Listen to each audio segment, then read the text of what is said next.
अस्सलाम वालेकुम स्टूडेंट्स, कैसे हैं आप? उम्मीद है कि आप सब खैरियत से होंगे। आज हम पढ़ने लगे हैं प्रॉपर्टीज़ ऑफ रियल नंबर। पिछले लेक्चर में मैंने आपको समझाया था रेशनल नंबर्स, रियल नंबर्स समझाए थे, रेशनल नंबर समझाए थे, इरेशनल समझाए थे, टर्मिनेटिंग, नॉन टर्मिनेटिंग और रिक्योरिंग के बारे में समझाया था। अब इस टॉपिक के बाद जो हमारा ये जो आपके पास एग्जांपल्स हैं, ये जब मैं आपको एक्सरसाइज सोल्व करवाऊंगी उसमें इस तरह के क्वेश्चंस आएंगे नंबर लाइन वाले, तब आपको ये चीज़ समझाऊंगी। अब हम चलते हैं प्रॉपर्टीज़ ऑफ रियल नंबर। बच्चों ये बहुत इंपॉर्टेंट है प्रॉपर्टीज़ ऑफ रियल नंबर। जब तक आप इनको समझोगे नहीं तब तक आपसे एक्सरसाइज 1.1 के कुछ क्वेश्चन सोल्व नहीं होंगे। तो इनको आपने बहुत गौर से, तवज्जो से सुनना है और समझना है। और मैं आपको मस्ट बता दूं कि इन प्रॉपर्टीज़ में से कुछ प्रॉपर्टीज़ के आपके पास एमसीक्यूज ज़रूरी बन के आते हैं। आपके जो बोर्ड के पेपर होंगे उनमें इन्हीं प्रॉपर्टीज़ में से एमसीक्यूज बन के लाजमी आते हैं। तो आपने गौर से सुनना है, बहुत इंपॉर्टेंट आज का हमारा लेक्चर होने वाला है। तो स्टूडेंट्स देखते हैं, सबसे पहले हम देखेंगे रियल नंबर्स के अंदर एडिटिव प्रॉपर्टीज़, यानी जो हम एडिशन करते हैं नंबर्स की, उसके अंदर हमारे पास 5 प्रॉपर्टीज़ आती हैं, वो हम पढ़ेंगे। तो आपने यहाँ गौर करना है ज़रा। सबसे पहले हमारे पास आती है क्लेयर प्रॉपर्टी।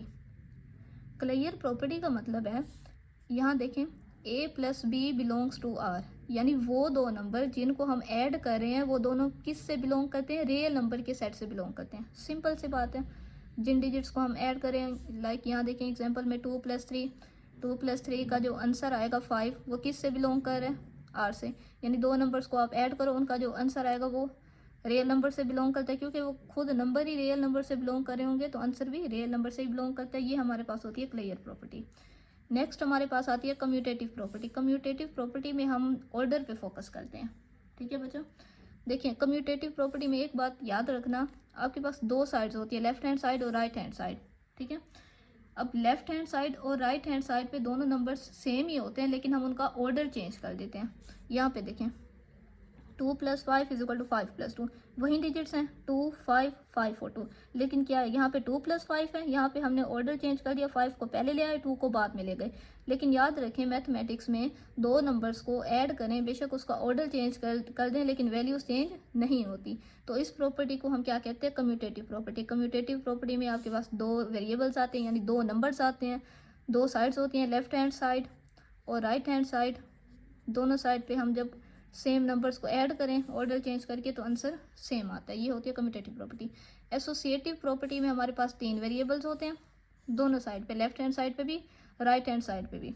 ठीक है, यहाँ पे सिंपल आप ये याद रखने, आप पहले इस तरह से लिख लें, अगर आप कभी भी भूल जाती है आपने डेफिनेशन लिखने है, ये फॉर्मूला लिखना है, इस तरह से ना 3 वेरिएबल्स लिख लें, a+b+c=a+b+c। पहले इन दो पे ब्रैकेट लगा दें, फिर इन दो पे ब्रैकेट लगा दें, ये आपकी एसोसिएटिव प्रॉपर्टी बन जाती है। ठीक है, इसका मेन फोकस ये होता है कि अगर हम ब्रैकेट के अंदर वाले, क्योंकि आपको पता है जिस पे ब्रैकेट लग जाए पहले वो चीज़ सोल्व होती है, ब्रैकेट के अंदर वाले पहले सोल्व किया, उसके बाद इसे ऐड किया। ठीक है, इसमें ये ब्रैकेट वाले सोल्व किए, a+b किया, फिर उसको c से ऐड किया। यहाँ एग्जाम्पल देखें, 2+3+5, 3+5 के ऊपर ब्रैकेट है तो पहले 3+5 को सोल्व करेंगे, क्या आ जाएगा? 8। 8 को फिर 2 को सोल्व करेंगे तो हमारे पास क्या आ जाएगा? 10। यहाँ पे देखें, पहले 2+3 5 +5 10, तो हमारे पास आंसर में बिल्कुल भी डिफरेंस नहीं आएगा, आंसर हमारा सेम आएगा। तो ये हमारे पास होती है एसोसिएटिव प्रॉपर्टी। आगे आ जाती है आइडेंटिटी। अब जो आइडेंटिटी होती है ना बच्चे, ये बहुत इंपॉर्टेंट बात है, आप याद रखें कि एडिशन में जो आइडेंटिटी होती है वो हमेशा हमारे पास ज़ीरो होता है। अब ज़ीरो आइडेंटिटी क्यों है? देखिए, ज़ीरो को आप किसी भी नंबर में ऐड करें, किसी भी नंबर में ऐड करें, वो नंबर चेंज नहीं होता। आइडेंटिटी उस वैल्यू को कहते हैं जिसको हम सोल्व करवाएं किसी नंबर से तो उस नंबर पे कोई भी इफेक्ट ना डाले। अब एडिशन में ज़ीरो एक ऐसा नंबर है जिसको हम किसी भी वैल्यू में ऐड करें वो उसको चेंज नहीं करता, तो इसलिए हमारे पास एडिशन में जो आइडेंटिटी होती है वो ज़ीरो होता है। अब आ जाता है इन्वर्स। इन्वर्स का मतलब होता है उल्ट। अब कभी भी आपको एडिटिव इन्वर्स निकालना हो, मैं फिर से रिपीट कर रही हूँ, एडिटिव इन्वर्स, मल्टीप्लिकेटिव इन्वर्स का भी मैंने नाम नहीं लिया। एडिटिव इन्वर्स निकालना हो किसी नंबर का, आप जस्ट उस नंबर का साइन चेंज करके उसके साथ ऐड करवा दो। ठीक है, अब जैसे a है, इसका एडिटिव इन्वर्स होगा -a, अगर आप एक नंबर को और उसके इन्वर्स को ऐड करते हो तो आंसर आपके पास क्या आता है, 0। लाइक ये देखें, ये 6 है, इसका एडिटिव इन्वर्स क्या होगा, -6। अगर 6 और -6 को ऐड करें तो आंसर क्या है, 0। ये हमारे पास निशानी है कि जब हम एक इन्वर्स को उस नंबर, एक नंबर है उसके इन्वर्स को उससे ऐड करते हैं तो आंसर हमारे पास 0 आता है। ठीक है, तो एडिटिव इन्वर्स प्रॉपर्टीज़ आपको मैंने समझा दी है। नेक्स्ट जो हम पढ़ेंगे वो मल्टीप्लिकेटिव प्रॉपर्टीज़ पढ़ेंगे। ठीक है, तो मल्टीप्लिकेटिव प्रॉपर्टीज़ के भी वही नाम है, क्लियर, कम्यूटेटिव, एसोसिएटिव, आइडेंटिटी और इन्वर्स। जैसे ये देखें, ये 4 5 हमने किए, वैसे ये इन 5 के नाम है, लेकिन फ़र्क क्या है, उसको हम एडिशन के लिहाज से देख रहे थे, इसको मल्टीप्लिकेशन के लिहाज से देखेंगे। सिंपल है, दो नंबर जो मल्टीप्लाई हो रहे हैं वो दोनों रियल नंबर से बिलोंग करते हैं, उनका आंसर भी रियल नंबर से बिलोंग करेगा। ये देखें, 2 × 5 = 10, 10 बिलोंग कर रहा है रियल नंबर से। नेक्स्ट हमने देखा इसमें भी मल्टीप्लिकेशन में भी हम left hand side right hand side देखते हैं। कम्यूटेटिव प्रॉपर्टी में ऑर्डर चेंज कर दे दूसरी साइड पे नंबर का तो आंसर में कोई इफेक्ट नहीं आता। लाइक 2 × 3 = 3 × 2 होता है। ठीक है, एसोसिएटिव में हमारे पास वही जो मैं आपको बता के आई हूँ, 3 वेरिएबल्स होते हैं, वहाँ एडिशन कर रहे थे या मल्टीप्लिकेशन कर रहे हैं। पहले इन दो पे ब्रैकेट्स है, इस साइड पे फर्स्ट 2 वेरिएबल्स पे है, इस साइड पे लास्ट 2 वेरिएबल्स पे ब्रैकेट थी। ठीक है, लाइक यहाँ देखें, 2 × 3 × 5, 2 × 3 × 5, इन दो पे ब्रैकेट्स है, पहले ये सोल्व करेंगे, 3 × 5 = 15 × 2 30। इन दो पे ब्रैकेट से पहले ये सोल्व करेंगे, 3 × 2 6 × 5 30। देखिए आंसर पे कोई इफेक्ट नहीं आएगा। ये एसोसिएटिव प्रॉपर्टी हमारी मल्टीप्लिकेशन के हिसाब से। अब आइडेंटिटी में जैसे हमारे पास एडिशन की आइडेंटिटी 0 थी, वैसे मल्टीप्लिकेशन की आइडेंटिटी 1 है। देखिए सिंपल सी बात है कि हम 1 को किसी भी नंबर से मल्टीप्लाई करें वो नंबर चेंज नहीं होता, तो इसलिए हमारे पास इसमें आइडेंटिटी क्या होती है, मल्टीप्लिकेशन में 1 होती है। अब 1 को किसी भी नंबर से मल्टीप्लाई करो वो नंबर चेंज नहीं होता, वो वहीं रहता है। इन्वर्स में आए तो जब भी आपको मल्टीप्लिकेटिव इन्वर्स निकालना हो किसी नंबर का, आप उसको 1 करके लिख लो। लाइक अगर 7 है तो इसका मल्टीप्लिकेटिव इन्वर्स क्या होगा, 1/7। जब इन दोनों को मल्टीप्लाई करोगे आंसर क्या आएगा, एक आइडेंटिटी आएगी, 1 आएगी। तो अगर 7 का मल्टीप्लिकेटिव इन्वर्स 1/7 है तो 1/7 का मल्टीप्लिकेटिव इन्वर्स होगा 7। ठीक है, आपने उल्ट कर देना है। अगर फ्रैक्शन है तो उसको उल्ट कर देना है, 1/7 है तो इसका इन्वर्स 7 हो जाएगा, 7 का इन्वर्स 1/7 होगा। इसी तरह अगर आपके पास 2/3 है, इसका मल्टीप्लिकेटिव इन्वर्स 3/2 हो जाएगा। ठीक है, नेक्स्ट जो टॉपिक हम देखेंगे वो है डिस्ट्रीब्यूटिव प्रॉपर्टी। अब रियल नंबर्स के अंदर डिस्ट्रीब्यूटिव प्रॉपर्टी क्या होती है वो हम देखेंगे। बच्चों इसकी 4 फॉर्म्स होती हैं। पहली है a × b + c = ab + ac। Simple है, जो बाहर हमारे पास वेरिएबल होगा उसको फर्स्ट इससे मल्टीप्लाई करेंगे, फिर ये वाला साइन लगाएंगे, ये प्लस का साइन है, फिर इस a को इस c से मल्टीप्लाई करेंगे, तो ये हमारे पास डिस्ट्रीब्यूटिव प्रॉपर्टी बनी है। अब ये हमारे पास है left distributive property of multiplication over addition, यानी ये जो वेरिएबल ब्रैकेट के बाहर है ये लेफ्ट साइड पे है इसलिए इसको लेफ्ट कहा गया। ये डिस्ट्रीब्यूटिव प्रॉपर्टी है विद मल्टीप्लिकेशन ओवर एडिशन, यानी यहाँ बाहर जो ब्रैकेट के बाहर इस वेरिएबल के साथ मल्टीप्लिकेशन हो रही है इसलिए यहाँ मल्टीप्लिकेशन कहा गया, और ब्रैकेट के अंदर एडिशन हो रही है इसलिए यहाँ एडिशन कहा गया। तो ये आपको समझ आ गई होगी left distributive property of multiplication over addition. Next है हमारे पास left distributive property of multiplication over subtraction, यानी अब यहाँ पे भी वेरिएबल जो आउटर है हमारे पास वो लेफ्ट पे ही है, लेकिन जो अंदर ब्रैकेट के अंदर जो वेरिएबल्स हो रहे हैं ना वो माइनस हो रहे हैं, सब्ट्रैक्ट हो रहे हैं, इसलिए इसको हमने सब्ट्रैक्शन का नाम दिया हुआ है, मल्टीप्लिकेशन ओवर सब्ट्रैक्शन।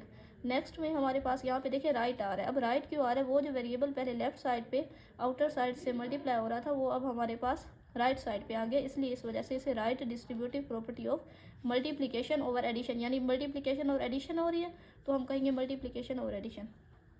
नेक्स्ट हमारे पास आते हैं, अब यहाँ जैसे राइट के साथ मल्टीप्लिकेशन ओवर एडिशन था, अब मल्टीप्लिकेशन ओवर सब्ट्रैक्शन होगा with right.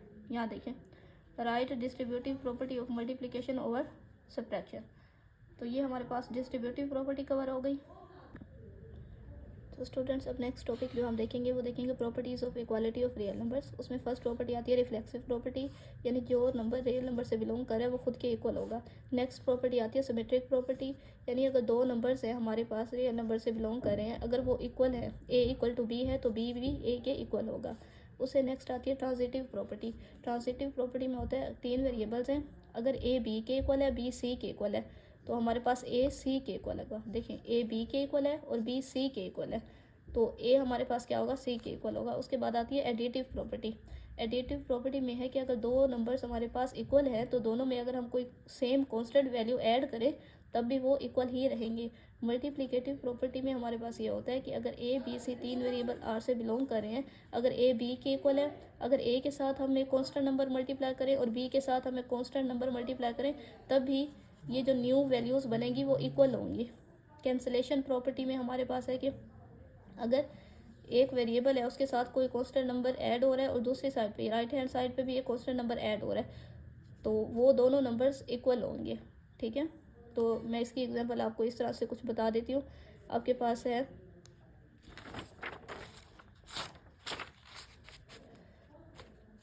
A plus C is equal to B plus C, so A is equal to B. यानी अगर आपके पास एक्स प्लस 5 है इक्वल है वाई प्लस 5 के, तो देखेंगे ये नंबर सेम है जो दोनों साइड पे आ रहा है, तो हम इसको ये कह सकते हैं कि एक्स इज इक्वल टू है वाई के।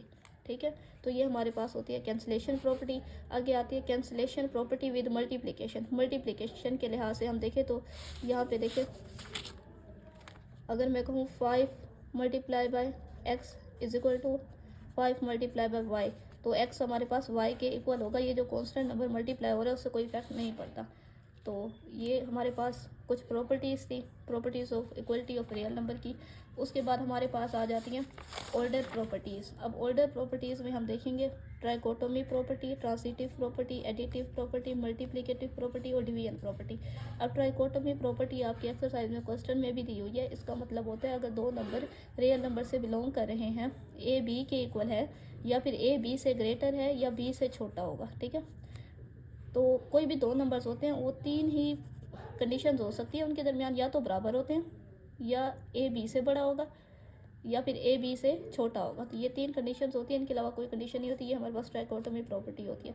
ट्रांजिटिव प्रॉपर्टी में हम क्या देखते हैं, ट्रांजिटिव प्रॉपर्टी में हम कहते हैं कि अगर तीन वेरिएबल हैं और ए बी से बड़ा है, बी सी से बड़ा है, तो ए सी से बड़ा होगा।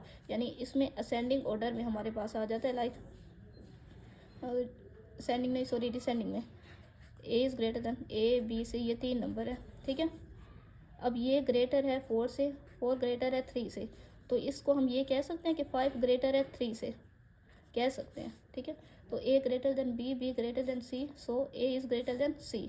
अब इसी तरह लेसर की बात आ रही है, तो जैसे हम डिसेंडिंग ऑर्डर में लिखते हैं 1 is lesser then 2 is lesser then 3, तो इसको हम ऐसे लिख सकते हैं 1 इज़ लेसर देन 3। तो ये हमारे पास ट्रांजिटिव प्रॉपर्टी की ये कंडीशन आ गई और इसकी ये। आगे हम देखते हैं एडिटिव प्रॉपर्टी। एडिटिव प्रॉपर्टी में ये होता है अगर दो नंबर्स हमारे पास A is greater than B है, ए बी से बड़ा है, तो अगर हम ए में और बी में दोनों में कोई कांस्टेंट वैल्यू ऐड करें तो इस इनइक्वालिटी पे कोई फ़र्क नहीं पड़ेगा, ये ग्रेटर ही रहेगा। ठीक है, इसी तरह लेसर में भी अब एक कांस्टेंट नंबर दोनों साइड पे ऐड करें तो इस इनइक्वालिटी में कोई फ़र्क नहीं पड़ेगा। नेक्स्ट हम आते हैं मल्टीप्लिकेटिव प्रॉपर्टी में। मल्टीप्लिकेटिव में हमारे पास होता है if a is greater than b, तो यहाँ पे भी अगर आप कोई कांस्टेंट नंबर मल्टीप्लाई करें, यहाँ पे भी करें, तो ये इनइक्वालिटी वही रहेगी। लेकिन शर्त ये है कि आपके पास जो सी कांस्टेंट नंबर आप मल्टीप्लाई कर रहे हो वो आपके पास ज़ीरो नहीं होना चाहिए, ज़ीरो से बड़ा होना चाहिए, क्योंकि अगर ज़ीरो को मल्टीप्लाई करेंगे तो ये सारी वैल्यूज़ ज़ीरो हो जाएंगी। ठीक है, तो ये सारी इसी तरह से आपने देखनी है। इसमें यहाँ पे देखें जो हमारे पास सेम है, जैसे मैंने ऊपर समझाया कि अगर ए इज़ लेसर देन बी है तो कांस्टेंट नंबर दोनों साइड पे मल्टीप्लाई हो तो वो इनइक्वालिटी चेंज नहीं होगी, वो लेसर ही रहेगा। यहाँ पे देखिए अगर ए इज़ लेसर देन बी है, अच्छा पहले हमने देखा जब तक हमारा सी पॉजिटिव होगा, जब तक हमारा सी पॉजिटिव होगा तो हमारी इनइक्वालिटी चेंज नहीं होगी। जैसे ही हमारा सी नेगेटिव हो जाएगा, यानी जो हम कांस्टेंट नंबर मल्टीप्लाई कर रहे हैं वो नेगेटिव होगा, तो हमारी जो इनइक्वालिटी है वो चेंज हो जाएगी। A is greater than B है लेकिन नेगेटिव वैल्यू से जब हम मल्टीप्लाई करेंगे तो यहाँ नेगेटिव आ जाएगा, यहाँ भी नेगेटिव आ जाएगा, इसलिए ये ग्रेटर देन हमारे पास लेसर में कन्वर्ट हो जाएगा। तो ये बात आपने याद रखनी है। वो कांस्टेंट नंबर लाइक मैं आपको कहती हूँ हमारे पास एक वेरिएबल दो ए और बी है, x multiply by 5 is greater than y multiply by 5, तो 5x is greater then 5y रहेगा। ठीक है, लेकिन अगर यहाँ नेगेटिव हो जाता लाइक -5x और -5y होता तो ये जो ग्रेटर देन का साइन था ये लेसर में कन्वर्ट हो जाता, यही फ़र्क होता है। आगे हम देखते हैं डिवीजन प्रॉपर्टी। डिवीजन प्रॉपर्टी में ये है कि अगर a लेसर देन b है तो हमारे पास अगर कोई हम कांस्टेंट नंबर नीचे डिवाइड करें a से भी और b से भी, कांस्टेंट नंबर डिवाइड करें और वो कांस्टेंट नंबर अगर पॉजिटिव नंबर हो, ग्रेटर देन 0 हो, तो इस इनइक्वालिटी में कोई फ़र्क नहीं पड़ता। ये less A is lesser than B है तो ये A by C is lesser than B by C ही रहेगा।